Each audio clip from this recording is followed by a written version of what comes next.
From MTN News, this is Montana This Morning. I'm Mike Dennison at the Capitol.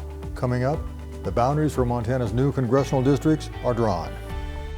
I'm Joe St. George on the southern border. Border communities are tired of illegal migration, but they are very much interested in legal tourism, which begins next week for the first time in over 19 months. We explain the big economic impact coming to border towns next. 6:30 on this Friday. Chet Lehman, Matt Elwell with you there. A little damp roads, damp parking lots up there, yeah? A couple of showers during the overnight, definitely cooling things or wetting the pavement, but not a ton, just enough to kind of dampen things. Put the dust down. Yeah, that's right. We've had plenty of that. Yeah, for sure. Yeah. Temperatures this morning are very comfortable. You'll still want to wear the coats. Don't get me wrong. The winds are going to pick up, and even with daytime highs into the 50s and plenty of sunshine, as you can see from Futurecast, it's still going to be windy, and that's going to put a little bite to the air. Again, like Chet said, damp roadways both east and west of the divide around the area from some of the showers overnight. Temperatures are holding into the 50s, but we're not dealing with icy conditions across the area. Very mild start to the day. We're going to talk about how the weekend is going to be kind of up and down. Your forecast, of course, coming up in just a few minutes. All right, thank you, Matt. 6:31. It's been a long wait, and some surprising twists have been thrown in along the way, but the boundaries for Montana's new congressional districts finally in place. MTN's Mike Dennison has all the details from a very close vote last night. In a dramatic split vote Thursday evening, after hours of testimony and debate, the 5-member panel charged with drawing the boundaries for Montana's 2 new congressional districts finally chose the proposal advanced last week by its Republican members. Known as Map 12, the proposal creates a new western district that includes the cities of Missoula, Butte, Kalispell, and Bozeman, and the Blackfeet Indian Reservation. But the western district will not include Helena or Lewis and Clark County, which will be in the newly formed eastern district, along with the cities of Great Falls, Billings, and the rest of eastern and south central Montana.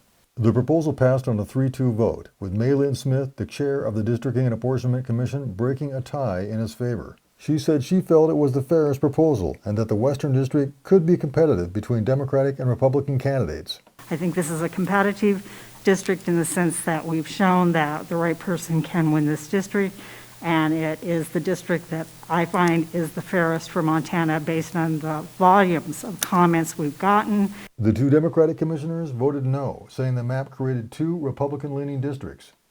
Democratic Commissioner Joe Lamson of Helena said in both districts in Map 12, Democrats start out behind the 8 ball, or as he put it, underwater. If you were in a boat, or a boat, and you had the candidates in a boat, and the surface of the water is 50% plus 1 person, the victory. All the Republican candidates start out with a boat, and all the Democratic candidates start with a rock around their ankle, and they're trying to even get near the surface. Republican commissioners, however, disagree that GOP candidates would have a clear advantage in the new Western District. Commissioner Jeff Essman of Billings said votes in recent congressional elections in Montana showed that neither party would have had a definitive advantage in that district. Then you look at the 4 House races from the 4 most recent from 16, 17, 18, and 20, when 2 are won by each party, and the average margin there is 1.3%. I don't see how that can be in any way termed non-competitive.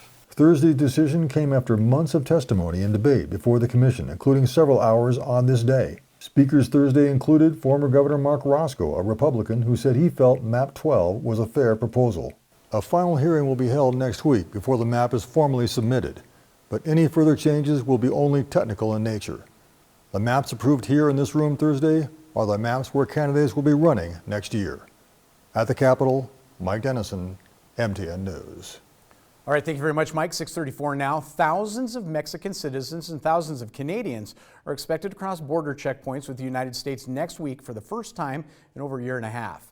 That's because President Biden is changing the policy for non-essential travel for foreign citizens.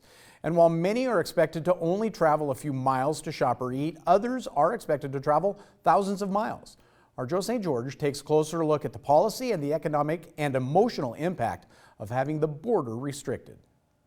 You've heard a lot about the border in 2021 and a record number of migrants attempting to enter our country. But there's some major border news happening next week that border communities are excited about. For the first time since March of 2020, legal land crossings will be resuming. That means Mexicans, Canadians up north will begin entering our country again for travel, spending money, and helping the economy. Here's what you need to know. On March 21st of 2020, former President Donald Trump began restricting non-essential travel with Canadian and Mexican land crossings. When President Biden took office in January, he extended those restrictions. But on November 8th, those land border rules are ending for vaccinated foreign nationals. But it's not just Mexican citizens that this border community in South Texas is anxiously waiting to welcome back. We have over 300 RV parks in our area, and probably, I think, 25 to 30% of those residents come from Canada.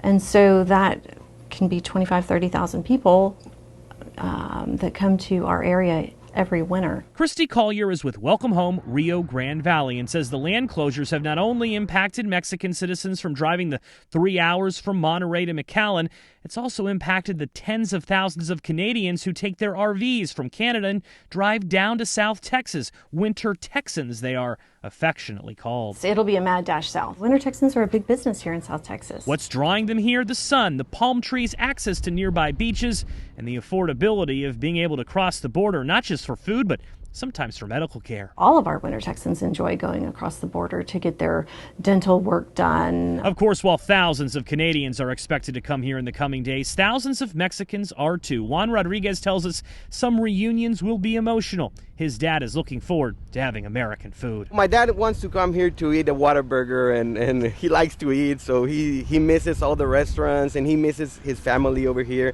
What's unclear is how many foreign travelers will actually cross land borders in the coming days. That's because the Biden administration is still requiring them to be vaccinated, and countries like Mexico still lag the United States when it comes to vaccine rates. In Hidalgo, Texas, I'm Joe St. George. 6:37 in other news this morning. Experts say if you haven't gotten your flu shot yet, now's the time. A hospital system in Ohio putting the spotlight on racial inequities when it comes to the flu virus as well as vaccination.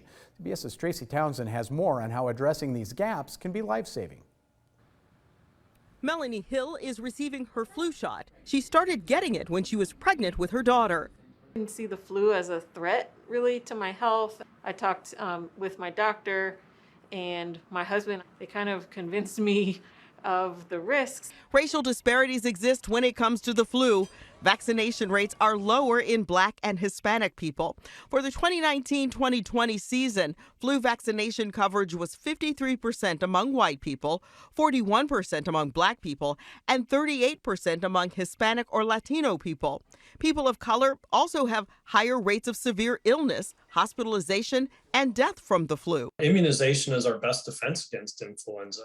Dr. Aaron Clark is with the Ohio State Wexner Medical Center, which is working to improve access to vaccines and addressing concerns from the community. Transparency, engaging the community actively as partners in the process, and being non-judgmental in this is the key to success when you're trying to resolve disparities. The hospital now offers flu shots in the emergency room and in other units, and nurses are calling patients in areas with low vaccination rates. I care about my community. I want to see us thrive and be healthy. And I don't like the fact that there are disparities. Melanie also received her COVID-19 vaccine, but says she was skeptical at first. There's historical mistrust in the Black community. Those issues are valid. I think if people, do research and ask questions, we can make informed decisions. She hopes people choose to protect themselves for what could be a rough winter. Tracy Townsend, CBS News, Columbus.